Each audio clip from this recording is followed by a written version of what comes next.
we've got this food stamp bill that has passed. You should know that had there been no, farm bill, had there been no farm bill passed, the only thing that would have happened, aside from, perhaps the pass of an extension, would be that the program would revert back to the 1949 farm bill, which would have basically left SNAP untouched because it is part of permanent law. So that just gives you a sense of the leverage that Democrats could have had going into this. Instead, we saw the Senate several months ago come in with an offer of $4 billion cuts on food stamps. And then the House came in with their offer of $40 billion cuts in food stamps. And we end up with $8 billion in food stamps cut. So we are looking at people who have just lost $90 a month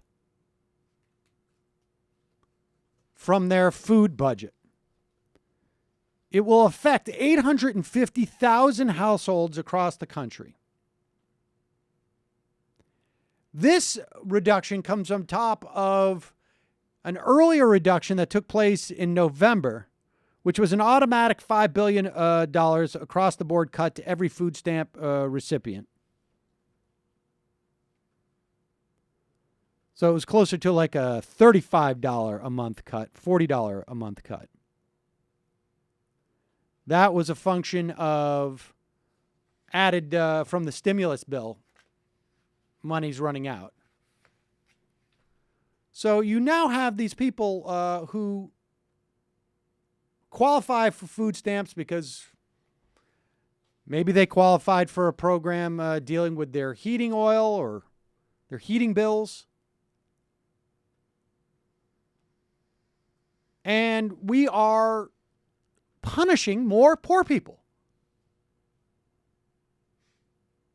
Somehow the meager amounts of money that people were getting for health insurance, for food assistance was just too much.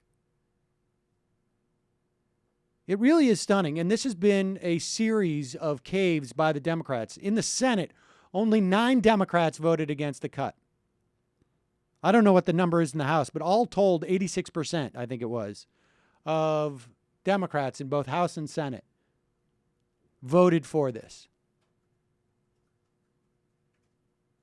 And I'm not clear on what the leverage was. I mean, I guess it's arguable. You might have seen food prices increase. 103 Democrats voted against it in the House. 89 voted for. So at the very least, in the House anyways, there was a majority. There was a fear supposedly that milk prices would skyrocket. That was one of the big talking points, or I mean maybe potential concerns. But I would always assume that the other major factors is basically the big agri companies getting their cut and not having that be jeopardized by having the farm bill delayed. Absolutely. It just says something horrible about our society. There's really no other way to assess this.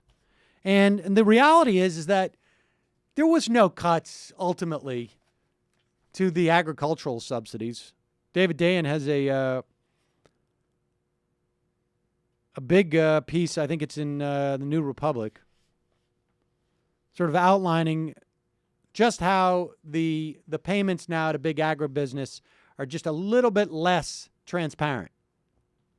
But ultimately, they're going to end up with the same subsidies. It really is just amazing. It's disgusting. I don't know what else to say about it. It really should be a national embarrassment.